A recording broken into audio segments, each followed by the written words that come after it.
Winter dusk blanketed Willow Creek, Montana, in a cold that bit through every layer. Daniel Mercer gripped the wheel of his battered old pickup, headlights flickering as he pulled up the long, icy driveway to the ranch that once belonged to his best friend. Each passing fence post stood like a silent witness to the miles he'd driven. Miles not just from the highway, but from the war, from John Ramsey's grave, from everything he used to be.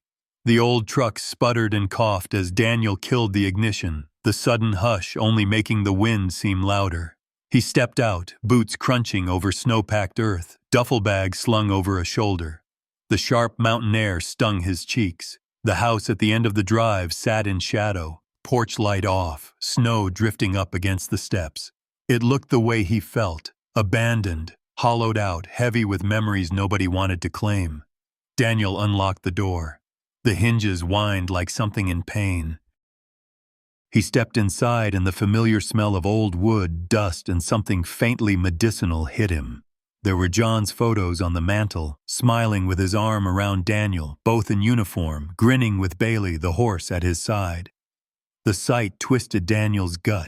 Every shelf, every wall hung with the weight of someone gone. John's medals, his folded flag, a worn-out jacket still hanging by the door. Daniel ran his hand along the mantel, trailing over a dusty photo frame. The house was a tomb. Even the floorboards seemed to creak with grief. He made a fire, but the heat didn't reach inside him. Outside, the land rolled away in empty fields, a few dark shapes, cows maybe, huddled by the fence line. The ranch was quiet in a way only old wounds could be. Daniel sat at the kitchen table, elbows on the wood, head in his hands. The past wouldn't stop pushing at the edges of his mind. Images, John laughing, John yelling at him in a sandstorm, John bleeding out. Daniel shuddered. He couldn't sleep. He walked the halls, restless, haunted. In John's old room, everything was just as it had been left. A folded quilt, a stack of books, a dusty desk. He sat down and, searching for something to anchor him, opened the bottom drawer. There, hidden beneath yellowed letters and an old wallet, was an envelope marked in John's careful print. "Daniel, if I don't make it home." His hands shook. He tore it open. Inside, the words struck like cold water. "Find Bailey. He needs you." There was a photo, John grinning atop a brown Mustang with wild eyes and a notched ear. Bailey. Daniel swallowed, throat tight. He'd heard stories, how Bailey, the search and rescue horse, had saved hikers, dragged wounded men out of fire. But he hadn't seen Bailey since the funeral, when the horse had stood outside the church, tied to a tree, stamping the ground as if he knew. Daniel checked local listings, made calls. One neighbor, a heavy-set man with a wary look, told him, "That old Mustang. Sheriff's got him locked up behind his barn. Town doesn't know what to do with him. Property, I guess."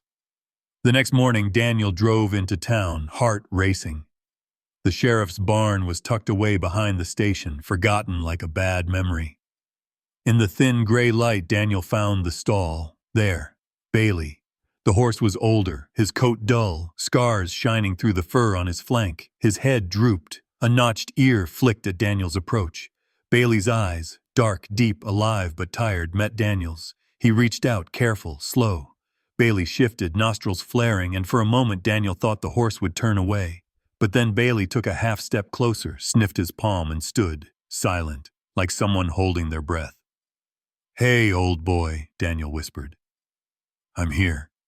Bailey just stared, tense, waiting, as if kindness was a memory he wasn't sure he could trust.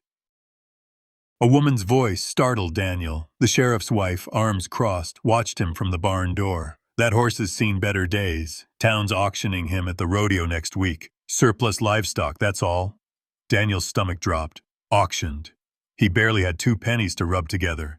Still, he found himself saying, "He's not just livestock. He's family." She shrugged, unconvinced. "Family costs money, son." That night, Daniel returned to the ranch, the letter from John folded in his pocket, heart heavy.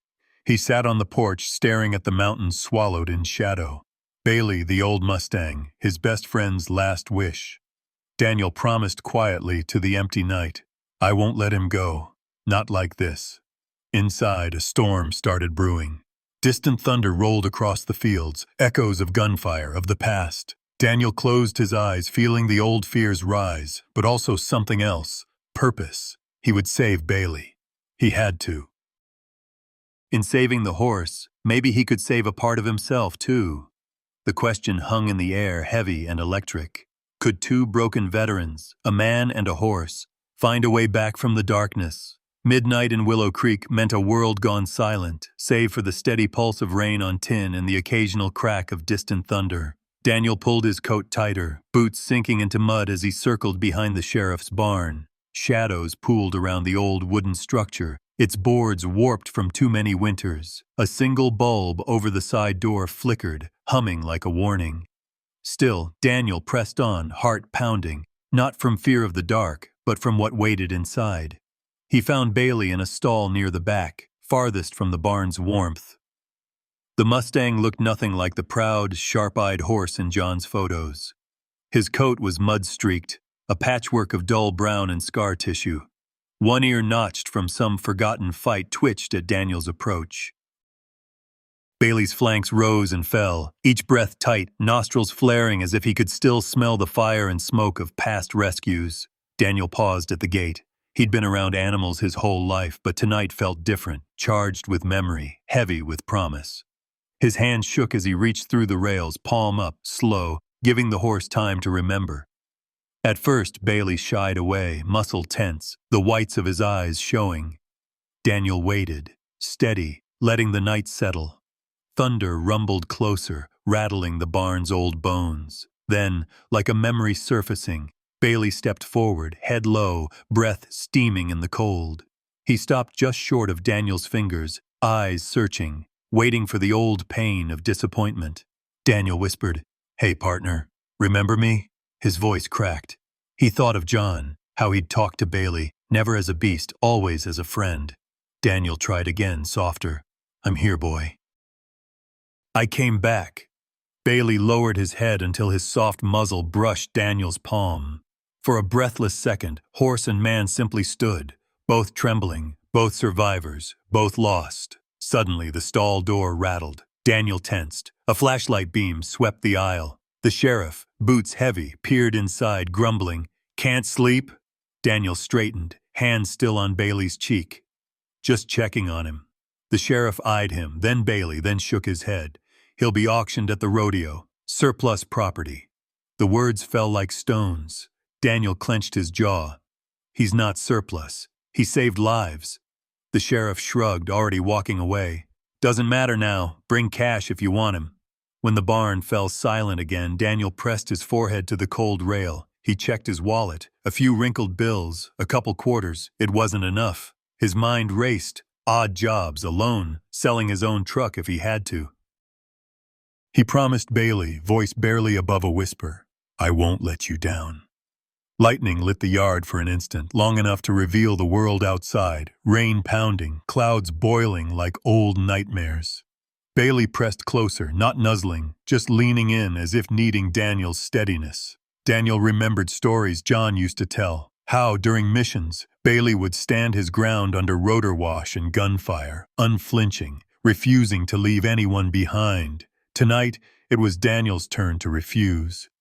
Bailey shifted, letting out a breath that sounded almost like a sigh. He didn't nicker, didn't rear, just watched Daniel, those dark eyes unreadable, full of battered hope. Daniel stroked his mane, careful of an old scar that ran beneath the hairline. "They'll try to take you, but I'll fight for you. That's a promise." Outside, the storm built. Daniel stepped into the aisle, glancing over his shoulder one last time before slipping out the side door. Rain hammered him all the way to the truck. He barely slept that night, mind replaying the brief moment when Bailey had trusted him enough to reach out. The next morning, he returned to the sheriff's office hoping for a miracle. Instead, he found a paper tacked to the barn door. Willow Creek Summer Rodeo, livestock auction, Saturday. Horses, surplus, must be removed from premises. Daniel traced the letters, anger simmering beneath his skin. Bailey wasn't just a horse. He was a veteran, just like him, discarded because he was no longer useful. He spent the day hustling for work, scraping together odd jobs, stacking firewood for a neighbor, hauling bales at the local feed store. Each dollar was a victory, but the math didn't add up. At night he returned to the barn, sitting in the straw outside Bailey's stall. The horse would watch him, sometimes shifting closer, sometimes simply standing guard, silent, as if they were both waiting for the world to change. Days blurred together, tension mounting as the auction approached. Daniel watched the other horses get cleaned, groomed, shown off to buyers. Bailey remained in the shadows, forgotten by everyone but him. Each time Daniel visited, the horse seemed a little less wary, a little more present.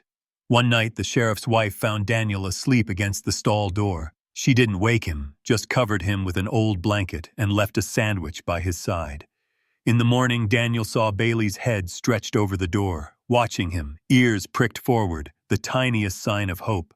On the eve of the auction, Daniel knelt beside Bailey, whispering the words John used to say, "Easy, partner. I'm here." He pressed his hand to Bailey's chest, feeling the powerful heart beating there, steady, unbroken. Bailey leaned in, just for a second, as if he finally believed. Outside, another storm brewed, the air thick with electricity and questions. Daniel whispered into the dark, "Whatever it takes, I'll get you out, I swear." Distant thunder answered, rolling over Willow Creek. Inside the barn, two broken veterans, man and horse, waited for the fight that would decide their fate. Saturday dawned gray and cold, the kind of Montana morning that made every bone ache.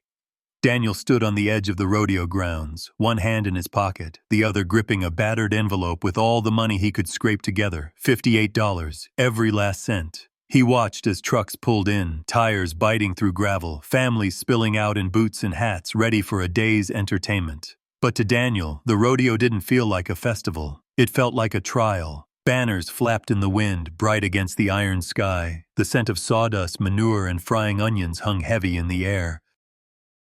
The livestock pens stretched along one side of the fairgrounds, each crowded with animals, cattle lowing, colts stamping, horses tossing their heads. In the farthest pen, apart from the rest, stood Bailey.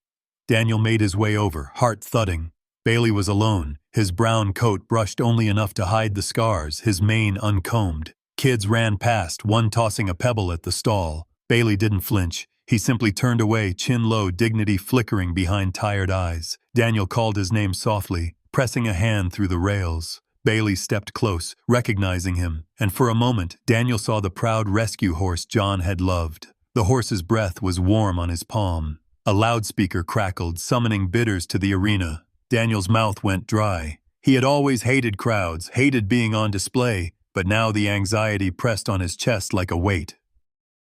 Faces blurred around him, ranchers in denim and dusters, teenagers snapping selfies, men in crisp hats with cold eyes. He caught a few whispers. "Isn't that the Ramsey horse? That's the vet back from Iraq. Didn't he lose his mind out there?" Daniel's scars, both visible and hidden, seemed to pulse under their gaze. He moved to the bidding table, clutching his envelope so tightly his knuckles whitened.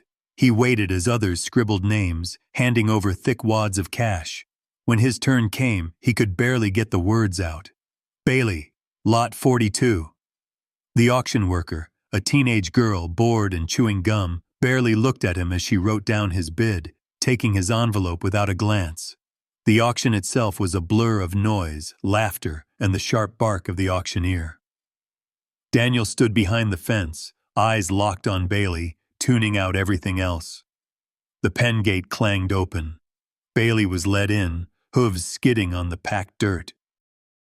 The crowd quieted just for a second at the sight of the battered Mustang. Some kids giggled, calling him ugly. One older woman near the front, face pinched and sad, shook her head as if she understood. Daniel's heart pounded as the bidding started. The auctioneer's voice cut through the air. "Who'll start the bidding for this fine Mustang? Strong, tough, real survivor. Maybe you'll get lucky."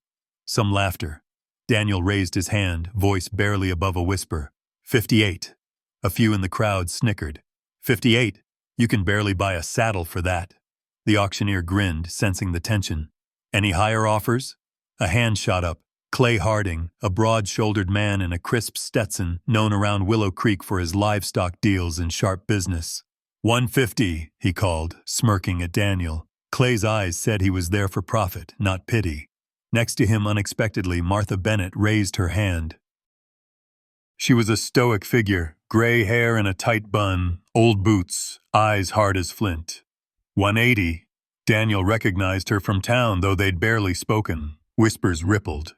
Some said she was still grieving her daughter Kate, a sheriff's deputy killed on duty. Others said she held grudges as tightly as her purse strings. Daniel felt his panic rising. He tried to raise his hand, but it shook so badly he nearly dropped his bidder card. He pushed out the only words he could find. 200. The auctioneer shot him a look, more pity than hope. 200 from the soldier. Another round of laughter. Clay came back. 300. Martha followed. 350. Daniel's throat closed. He had nothing left. In the midst of the rising tension, Bailey, silent until now, let out a deep, guttural whinny, a sound that cut through the crowd's laughter like a knife. Heads turned. The auctioneer froze. Even Clay and Martha paused, unsettled. For a heartbeat, all eyes were on Bailey. His call was less a plea than a challenge, a reminder that he was still here, still fighting. Daniel's heart ached at the horse's courage. He stepped forward, voice raw. That horse saved lives. He deserves better than this. The crowd wavered, some uncomfortable, some unmoved. Clay shrugged. He's just a horse. If you want him, pay the price. Martha stared at Daniel, something shifting in her gaze. Less judgment, more understanding. But the money decided. The auctioneer, eager to move on, slammed his gavel. Sold, 350, to Mrs. Bennett. A gasp went up. Clay scowled. Daniel stood frozen, and Bailey was led from the ring, rope taut, head high despite everything. As the pen emptied, Daniel felt his knees weaken. The laughter returned, softer now, mixed with murmurs. He didn't hear most of it. The only thing that stayed with him was Bailey's final glance over his shoulder, one dark eye searching the crowd for a friend. Daniel stood alone as the grounds emptied, feeling smaller than ever. He'd promised John he'd save Bailey, but now both of them seemed lost, each to their own fate. The weight of failure pressed down on him, nearly unbearable. That evening, as the fairgrounds cleared out and the sun dipped below the mountains, Daniel walked back to the now empty pen. He leaned on the rail, head bowed. His PTSD, always lurking, flared with the day's humiliation. He felt every gaze, every word, every memory pressing against his ribs. The envelope with John's letter was still in his pocket, a silent accusation. Bailey was gone, and so was Daniel's hope, or so it seemed. But as he watched the dust settle and the sky grow dark, he remembered Bailey's whinny, a call that wasn't just for rescue but for courage, for connection, for something worth fighting for, even when the world didn't care. In that moment, Daniel swore to himself, it wasn't over, not for him, not for Bailey. Night fell heavy over Willow Creek, swallowing the fairgrounds in chill and silence. The rodeo lights blinked out one by one, casting long, uncertain shadows over the empty pens. Daniel stood alone near the back gate, knuckles raw from gripping the rails too tightly. In the distance, laughter drifted from a line of parked trucks, but it felt a world away from the storm brewing inside him. He watched as Bailey was led out of sight, rope tight around his neck, every muscle in the Mustang's body fighting the lead, but too exhausted to resist. Daniel's breath fogged in the cold air. He wanted to shout, to tear through the crowd and cut that rope himself, but the weight of failure rooted him to the spot. All those promises, his to John, to Bailey, to himself, echoed hollow in his ears. He wandered back to the barn, legs heavy as if he was wading through mud. With each step, the memories crowded closer. John's letter pressed against his chest in his jacket pocket, a reminder and a rebuke. Bailey's empty stall gaped at him when he returned. Old straw scattered, water bucket tipped, the air carrying a ghost of the horse's scent. Daniel slid down to sit with his back against the wood, head buried in his hands. Thunder rolled overhead. Rain began, tapping a restless rhythm on the tin roof.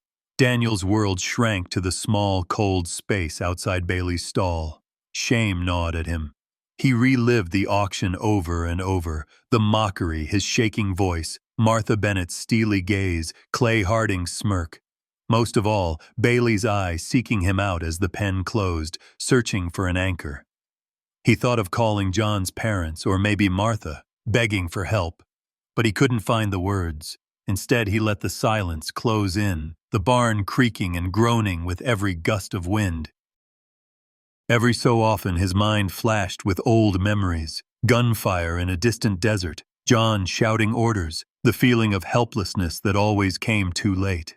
Sometime past midnight, Daniel roused to the sound of boots crunching outside. He tensed, heart pounding, but it was only Logan Reese, the rookie deputy. Logan stood uncertainly in the doorway, holding a lantern. "Heard you were here?" His voice was gentle, but Daniel bristled anyway, not ready for comfort or pity. Logan hesitated, then sat down a few feet away, hands folded in his lap.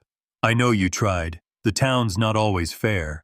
Daniel just shook his head, jaw clenched. "It's not about fair, it's about right. Bailey doesn't deserve this. He's all that's left." He pressed the heel of his hand to his brow, fighting the swell of emotion. Logan nodded, eyes soft. "Sometimes all you can do is try. Sometimes that's enough." Daniel stared at the empty stall. "It's not enough." Not this time. Thunder cracked again. Closer now. The barn rattled, wind howling. For a moment, it felt as if the whole world might shake apart. In the dark, Daniel thought about Martha Bennett. Why had she outbid everyone, even Harding? He remembered her daughter, Kate, a deputy, tough and kind, killed in the line of duty the previous winter.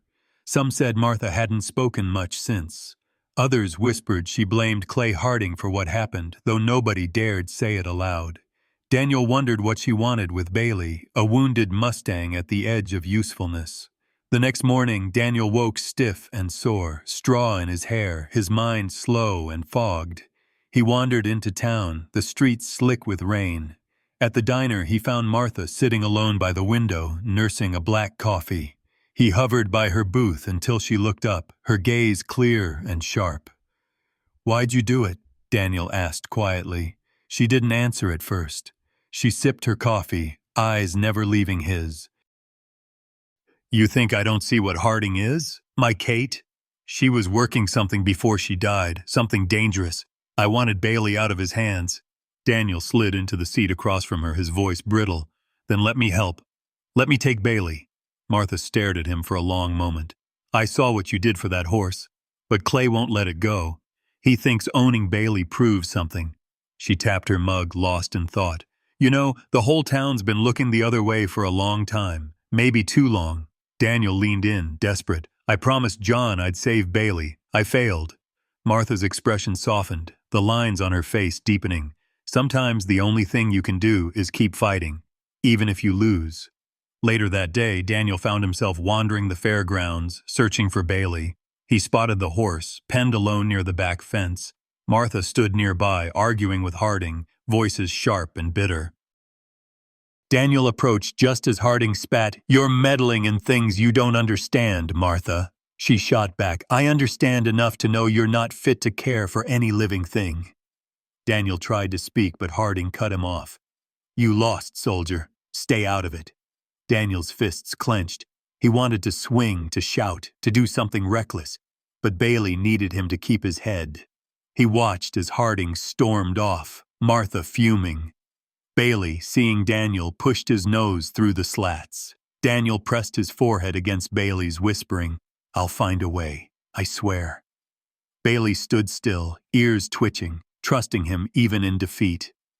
That night, Daniel returned once again to Bailey's empty stall, the barn colder than ever.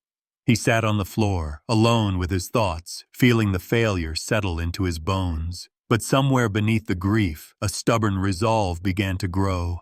He wouldn't let Bailey vanish. He couldn't let John's memory be buried beneath someone else's greed, not while he still had breath. Outside, the storm raged, but inside, Daniel found a sliver of purpose, however fragile. The fight wasn't over, not for Bailey, not for himself. The rain had eased by morning, leaving Willow Creek glazed with mist. Daniel wandered the silent ranch, boots tracking mud across frozen ground. His mind raced with regrets and unfinished promises. Every time he closed his eyes, he saw Bailey's battered silhouette, Martha's flinty eyes, John's name on a letter that felt heavier each day.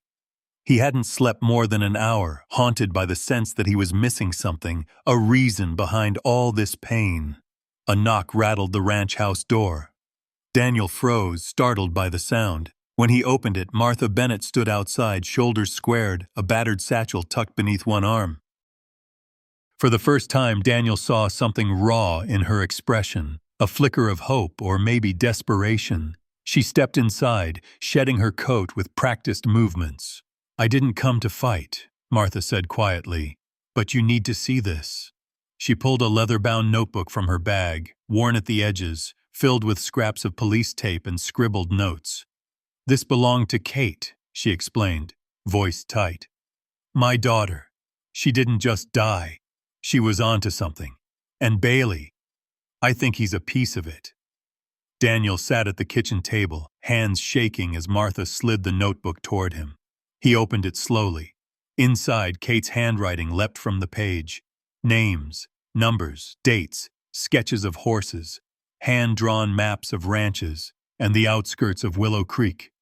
Scattered throughout were words circled in red. Clay, auction, toxic drums, Bailey. Martha's voice was barely above a whisper. Kate was investigating illegal horse trafficking, Clay Harding's operation. They were moving more than just livestock, chemicals too. She thought Bailey was used for rescues in the areas they dumped waste. The horse was exposed but kept silent, just like everyone else. Daniel flipped through pages, his pulse racing. The entries became frantic near the end. Late-night calls, license plates, descriptions of men in Harding's employ. One entry was nearly illegible. "Bailey, evidence. Can't let Clay have him." As Daniel pieced it together, a knock sounded again, sharp, urgent. He opened the door to find Logan Reese, breathless and anxious, holding a manila envelope. "I thought you'd want to see this." Logan slipped inside, glancing nervously at Martha. He handed Daniel the envelope, which contained printed photos and a flash drive. "Security footage from the sheriff's barn," Logan explained, voice low. "Bailey wasn't just left there. He was brought in after a rescue gone wrong. Chemical burns. He's been through more than any animal should." Martha looked at Logan with suspicion, but he shook his head. "I didn't know how deep it went until Kate died. I owe her." He glanced at Daniel. "There's more. Bailey's not just a horse. He's a witness, the last link to everything Kate was chasing." Daniel felt the room close in, breath catching. Bailey wasn't just an old warhorse. He was the thread that tied together lost lives, dirty money, and buried secrets. The notebook trembled in his hands as he realized the weight of John's final request. It wasn't just about saving a friend. It was about exposing the truth. Outside, the sky broke for a moment, sun leaking through clouds. Daniel, desperate for air, stepped onto the porch. He watched the hills fade into morning mist, felt the world shift beneath his feet. Bailey was still confined, but now Daniel saw the horse differently. A survivor, yes, but also a silent bearer of truth. The world had used him up and cast him aside, but maybe, just maybe, he could still be the key to justice. He heard hoofbeats and saw Bailey in a far paddock, standing alert, ears pricked as Daniel's voice carried on the breeze. Even from a distance, Bailey seemed to sense the change. Daniel called out, his voice rough, "Hang on, old friend, I'm coming." Inside, Martha sat with Logan, hashing out their next move. "We can't go to the sheriff. Harding has friends in too many places," Martha said, voice low, "but we need to get Bailey safe, and we need this evidence out in the open." Logan nodded. "Kate left a flash drive hidden in her desk. We crack it, we might have everything we need, names, dates, the whole operation." Daniel returned, jaw set. "We need to keep Bailey somewhere no one will look. I'll move him tonight. My ranch, the old East barn. It's not much, but it's safe."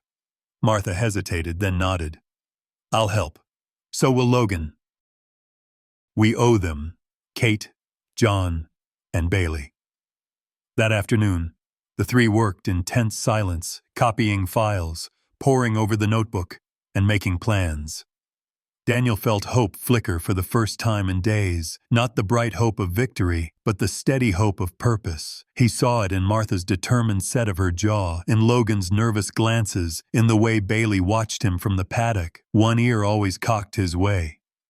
As the sun set, Daniel slipped into the sheriff's barn, heart racing. He found Bailey, who watched him with wary eyes but didn't shy away. Daniel spoke softly, using the words John had once used. "It's just you and me now, partner." Bailey took a shaky step forward, letting Daniel slip a halter over his head. They moved through the darkness, careful and quiet, the world holding its breath. Daniel felt the burden of every step, the responsibility, the risk, the chance at redemption. He led Bailey into the shadows, toward the old ranch where secrets might finally see the light. By midnight, Bailey was safe.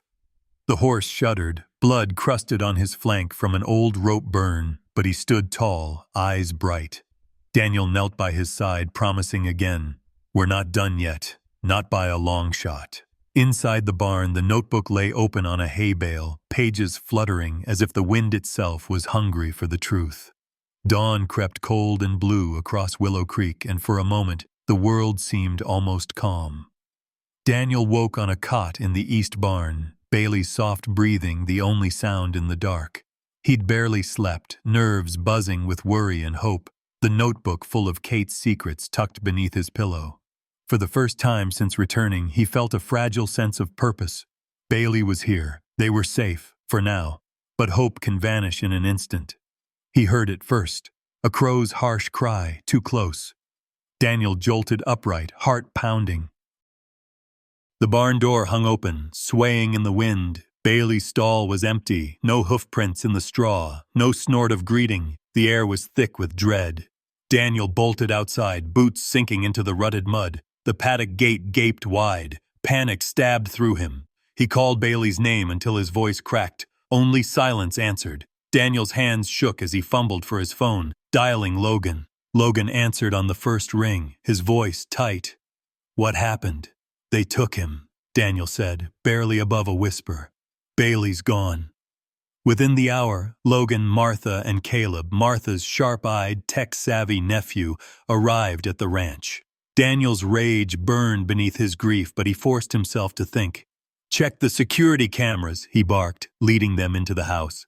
Caleb's fingers flew over the laptop, scrubbing through footage. There, two men, faces hidden, moving fast in the pre-dawn dark.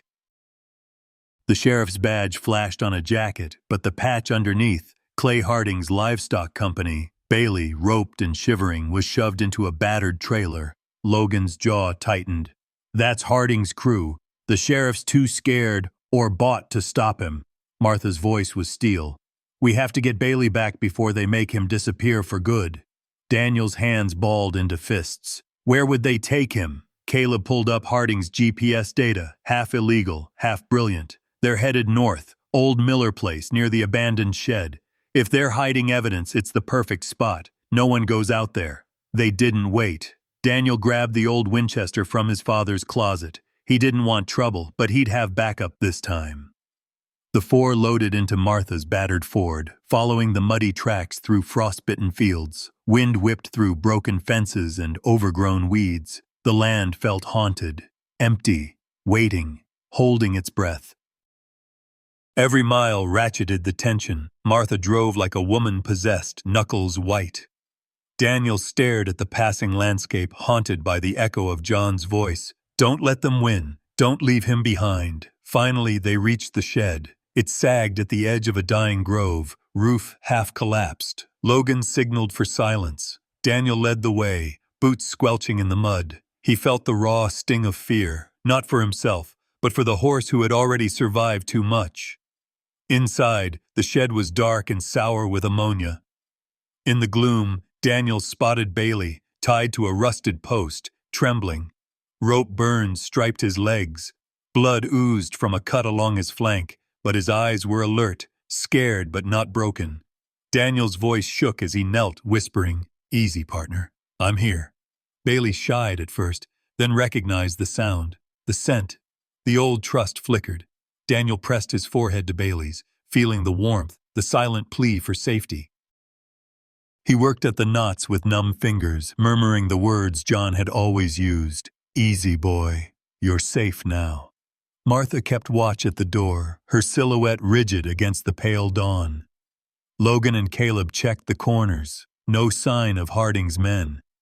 Caleb found tire tracks and cigarette butts, proof of the thieves, but nothing else.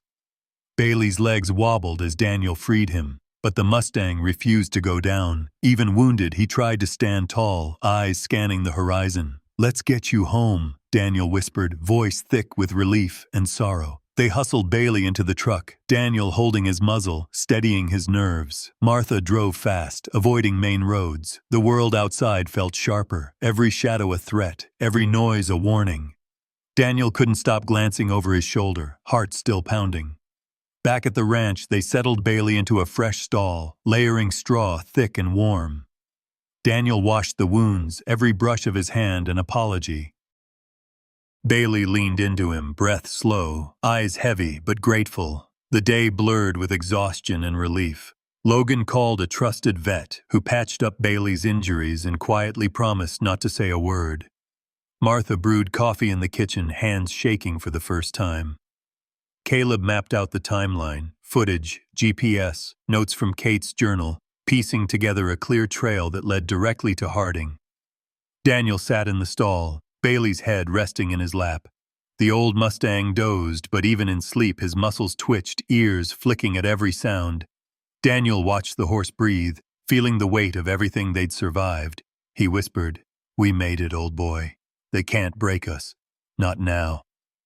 Bailey, sensing the promise, lifted his head, nuzzling Daniel's shoulder. It was a gesture of trust, a spark, not yet a flame, but enough to light the dark.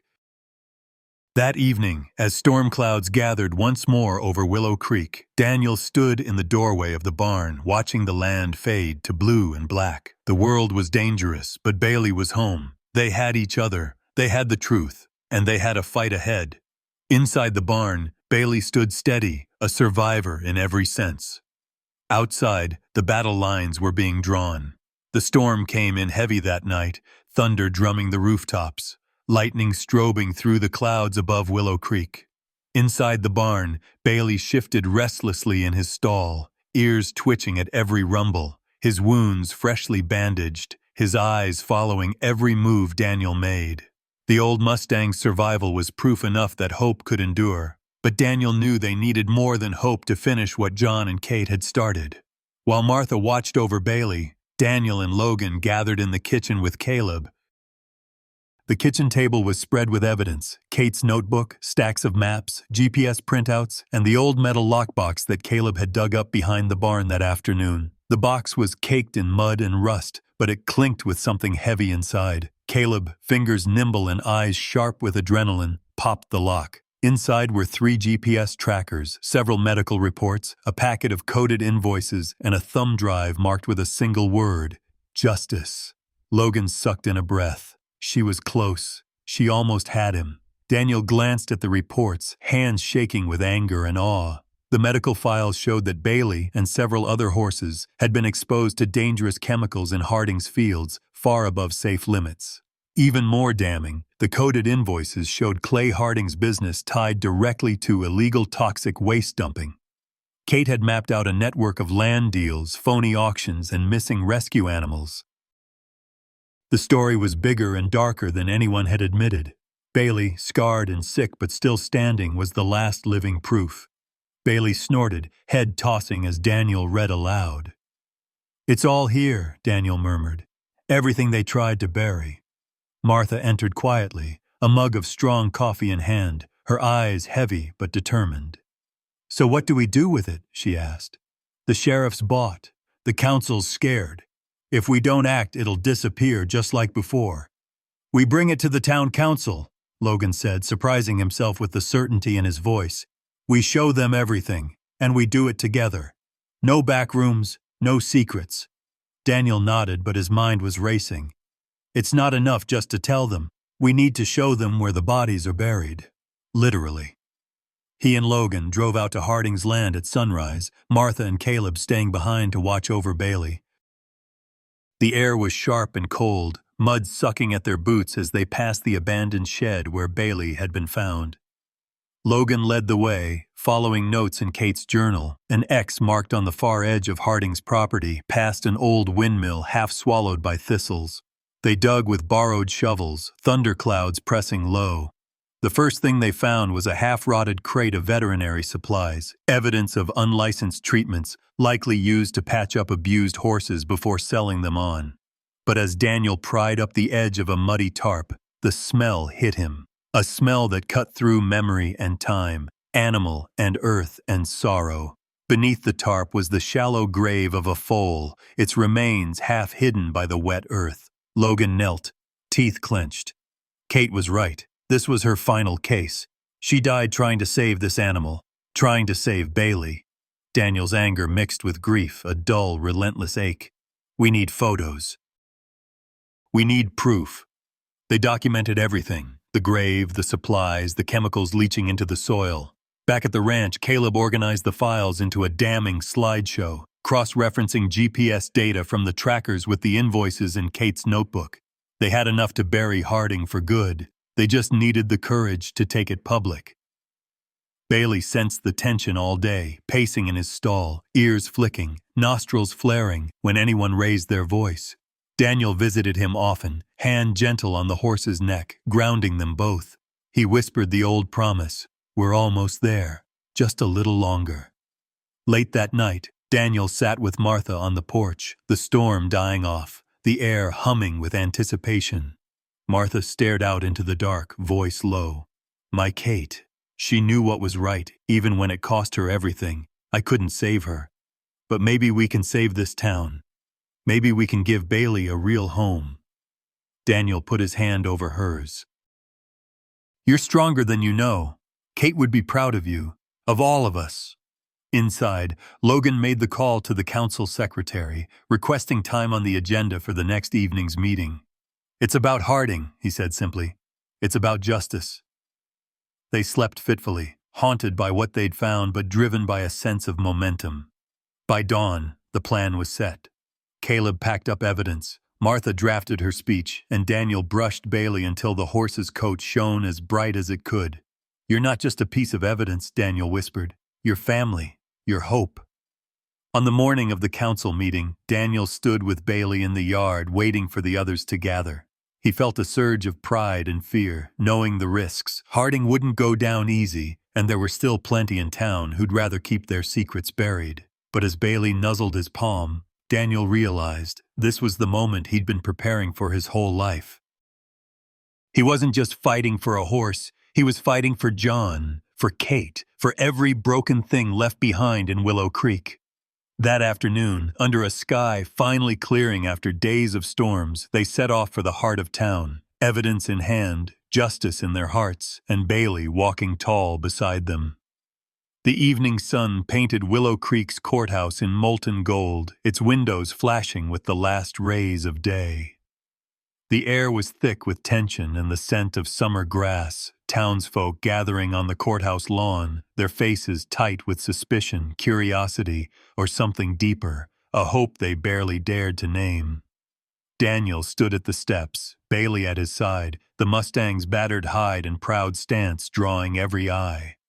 Martha stood a little apart, arms crossed over a thick folder. Logan lingered at the courthouse door, glancing nervously at his badge, at Daniel, at the watching crowd.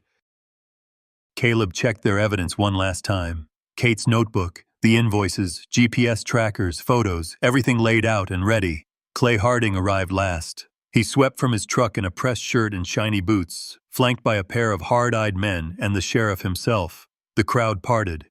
Clay's gaze raked over Daniel and Bailey with undisguised contempt, a small smile curling his lips as if he still held every card. Inside, the council chamber was packed wall to wall.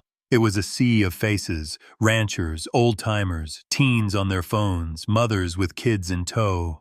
At the front, 5 council members sat grim and silent behind a polished oak table, the American flag drooping in the corner. The air buzzed with whispers. Council President Ellis banged the gavel, voice stern. "We have serious allegations tonight. Mr. Mercer, you have the floor." Daniel's mouth went dry. He felt the heat of every eye, the weight of John's memory, Kate's sacrifice, Bailey's trembling faith. But beside him, Bailey stood steady, eyes calm, ears forward. Daniel squeezed the horse's mane, drawing strength. He began, "My name's Daniel Mercer. I came back to Willow Creek to honor a promise to a friend and a horse who saved more lives than most men ever will. What I found was corruption, cruelty, and a town looking the other way." The room quieted, the only sound the ticking of the wall clock. Daniel held up Kate's notebook, voice rough but steady. "This is Deputy Kate Bennett's journal. She was murdered before she could finish her investigation. An investigation that proves Clay Harding and his company have been illegally dumping chemicals, trafficking horses, and bribing officials to keep quiet." Clay Harding scoffed, but Martha was ready. She rose, her voice hard as winter. "My daughter died for this town. She trusted you all to do the right thing. Don't let her die for nothing." Logan stepped forward, his badge gleaming, his hands only slightly shaking as he set the GPS trackers and invoices on the table. "I'm willing to put my job on the line. This isn't rumor or old grudges. It's facts, medical reports, satellite data, photos of animal graves on Harding's land, surveillance footage." Murmurs rippled through the crowd. Some glared at Harding. Others looked away, shame-faced. Clay stood, raising his voice. "You're all fools if you believe this. That horse, he's nothing but a broken animal. And Mercer, he's just another damaged vet, seeing conspiracies where there are none." Bailey, sensing the tension, moved forward on his own, pressing his head against Daniel's chest. The room fell still. It wasn't just a trick or a cue. It was connection, a living testament to what was at stake. Tears shone in the eyes of a few townsfolk who remembered Bailey's rescues, who'd seen his courage in wildfires and floods. Daniel choked back emotion, whispering to Bailey, "It's okay, boy. I'm right here." He turned to the council. "We're not here just for justice for one horse or one deputy. This is about all of us, about what kind of people we want to be." Councilwoman Nash leaned forward, her voice gentle but urgent. "And you, Mr. Harding, how do you explain the evidence?" Clay's mask slipped for a split second, just a flash of fear and fury. He blustered, "Anyone could have planted that. It's all lies." Logan, calm now, handed a flash drive to the council president. "There's more. Security footage of Harding's men breaking into the sheriff's barn, of them moving Bailey, hiding evidence. It's all here." President Ellis watched the first few seconds on his laptop, his face drained of color. "This is damning, Mr. Harding. Very damning." Outside, the crowd had grown restless. Someone called out, "What about the other horses?" "The missing animals?" Another voice, trembling, asked, "Did you poison our land?" Daniel saw the moment the tide turned. A farmer who'd once bought hay from Harding took a step away, hands shaking. The sheriff, red-faced, stammered, I didn't know. I swear." Martha's voice cut through the chaos, steady as ever. "It's time for the truth, for justice, for Kate, for these animals, for this town." The council called an emergency vote. Within minutes, Clay Harding was escorted from the chamber by state troopers, his allies falling silent. Daniel felt his knees threaten to buckle, not from fear, but from relief and disbelief. Bailey leaned his weight into Daniel, his steady breath a silent thanks. The townspeople stood divided, some sobbing, others whispering, but there was a sense of something shifting. Justice wasn't just a word in the courtroom. It was the first real breath Willow Creek had taken in years. As the sun set outside, painting the clouds in streaks of fire, Daniel rested his hand on Bailey's neck, feeling the horse's pulse strong and sure beneath his skin. The truth was out. The battle was over. But the work, the healing, was just beginning. The news spread across Willow Creek like wildfire. Clay Harding, the man so many had feared, was arrested, handcuffed, and driven out of town under the eyes of his own neighbors. In the days that followed, the air around the courthouse seemed to clear, as if the dust and secrets of years had finally lifted. For Daniel, the days after the showdown blurred together in a bittersweet fog. There was no triumphant parade.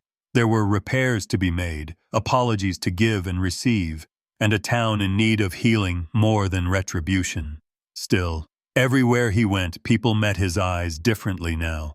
Some offered a quiet nod of respect. Others brought casseroles to his door or left bales of hay for Bailey at the edge of his fence.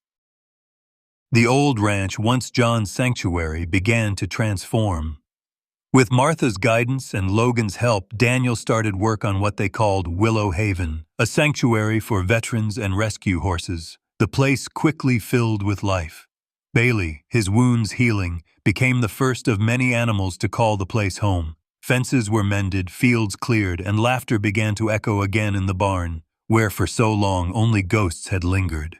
Word spread quickly, drawing in not just the curious, but those who needed something only Willow Haven could offer, a safe place to fall apart and to begin again. One afternoon, a van arrived with a group of veterans from Billings. Some limped, some stared at the ground, one clung tightly to the handle of a battered duffel bag. They were met at the gate by Daniel and Martha, who greeted each newcomer with a handshake, a smile, and a promise that here they were seen.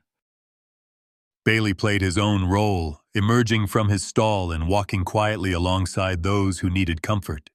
Children, some shy, some boisterous, took turns brushing his coat, giggling as he snuffled at their hair and pockets. A grizzled Marine named Freddie spent hours leaning on the fence, telling Bailey stories about battlefields far from Montana.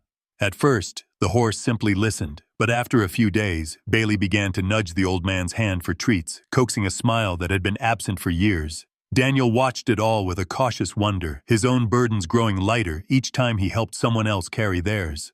Some nights, after everyone had gone to bed, he'd sit on the porch, hands wrapped around a cup of coffee, feeling the ache in his bones and the quiet inside his chest, a peace he'd thought he'd lost forever. One particular afternoon brought him a kind of healing he hadn't expected. He found Martha in the barn, sitting beside Bailey as she brushed his mane.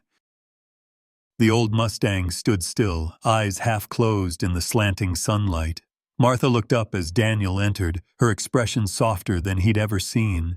"He's teaching me," she said quietly, "teaching all of us, about patience, about forgiveness, even about letting go." They sat together in the silence, the horses breathing a steady rhythm in the warm, hay-scented air. Martha confessed, "For a long time I thought justice meant punishment, that the only way to move on was to see clay behind bars. But now I think it's more than that. It's about restoring what's broken. It's about helping others heal." Her voice trembled, but she didn't look away. Logan joined them later, a wide grin splitting his face.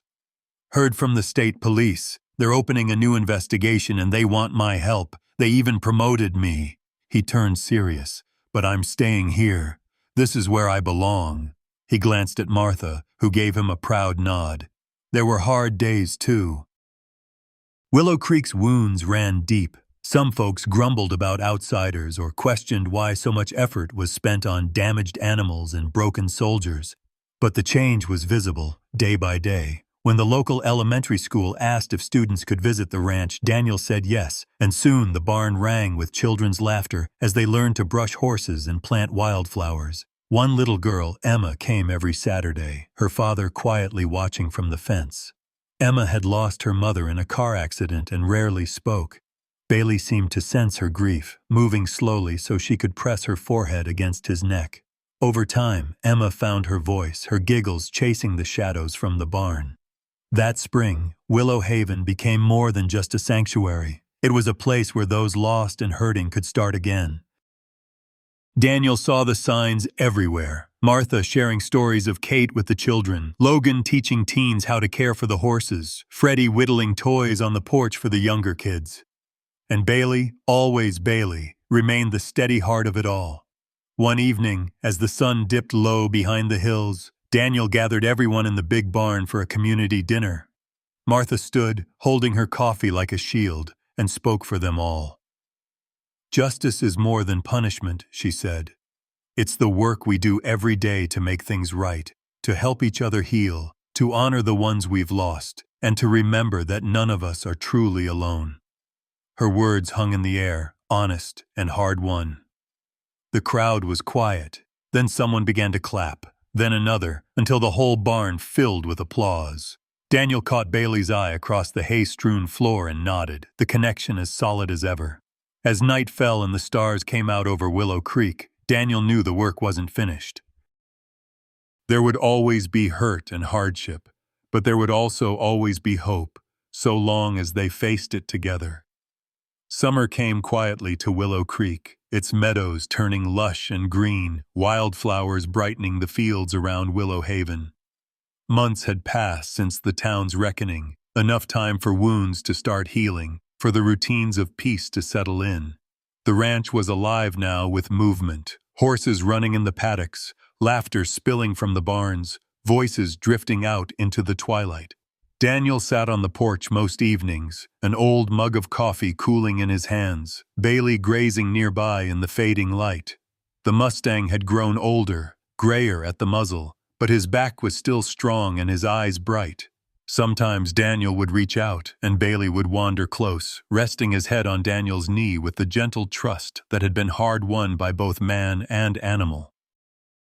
John's memory lingered in the quiet moments, when the breeze shifted, carrying the distant sound of children's voices, or when Daniel closed his eyes and felt the weight of a letter long since read and reread. He often spoke to John under his breath, a quiet ritual. "Thank you, brother, for Bailey, for all of this." Willow Haven had blossomed in ways Daniel could never have imagined during those first dark days. Veterans arrived from all over Montana and beyond, each carrying stories marked by scars, laughter, grief, and endurance. There was Brian, a young father who hadn't spoken above a whisper in months. Gina, who taught the children sign language and sang while she worked the gardens. Old Freddie, always with a knife in one hand and a wooden toy in the other, his laughter booming above the lowing of cows. Horses came, too. First a scarred gray mare rescued from a storm, then a sturdy Appaloosa with a limp, then 2 colts born under the wide Montana sky. Each animal brought new challenges, new lessons in patience and hope. Bailey, once a castaway, now a legend, guided the newcomers across the fields. He was gentle with the skittish, firm with the unruly, wise as only an old survivor could be. The community's children grew bolder with each visit. Emma, her hair wild and laughter louder than ever, rode Bailey bareback across the pasture at dusk, Daniel jogging alongside, both of them flushed with joy. It was a sight that brought tears to Martha's eyes each time. The silent girl she'd once been, now growing, healing, free. One afternoon, Daniel found himself sitting with Martha and Logan on the porch, watching the herds and listening to the murmur of the land. Logan had just been sworn in as the county's youngest sheriff, respected by all, his badge gleaming in the sun. Martha's hair was streaked with silver, her hands strong from mending fences and holding little ones. The 3 of them sat in comfortable silence, the kind that comes only from battles fought and survived together. As the sun dipped low, Caleb pulled up in his pickup with a shy young man in tow, a veteran just returned from overseas, his eyes shadowed and uncertain. Daniel met him at the gate, offering a steady hand and a soft word. "Welcome to Willow Haven.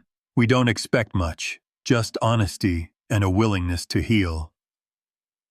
Later that evening, after the chores were done and the sky glowed pink and purple, Daniel wandered down to the far pasture. Bailey stood there with a small, trembling foal pressed against his side. A new arrival, spindly-legged and wide-eyed, uncertain of the world. Bailey guided the foal gently along the fence line, every movement patient and sure. Daniel watched for a long time, the peace inside him deeper than he'd known in years. He thought of all the loss, all the grief, and how it had shaped this place, not by crushing it, but by transforming it. Here, broken things weren't hidden away. They were given sunlight, space, a chance to breathe and mend. He knelt in the grass, resting his hand on Bailey's shoulder. "You did good, old friend," Daniel murmured. Bailey snorted, his breath warm, his eyes kind. In that moment, Daniel felt the presence of everyone who'd come before, John, Kate, the countless horses and people who'd fought for second chances. The days passed in rhythm, chores at dawn, laughter and sweat and shared stories by day, the sanctuary filling with new faces and old wounds slowly fading. Willow Haven was no longer just a ranch or a promise to a fallen friend. It was a family, bound not by blood but by choice and forgiveness. As fall approached, Daniel stood on the porch one evening, Bailey at his side, watching the sun melt into the mountains. Children played in the pasture, horses grazed in peace, and the ranch glowed golden beneath the wide Montana sky. The old Mustang, once so lost, nudged Daniel's arm as if to say, "We made it." In those quiet moments, Daniel understood at last, our worth isn't measured by what we produce, by the battles we win, or even by the wounds we carry. It's measured by how we heal, by how we lift each other, by the legacies of hope we leave behind.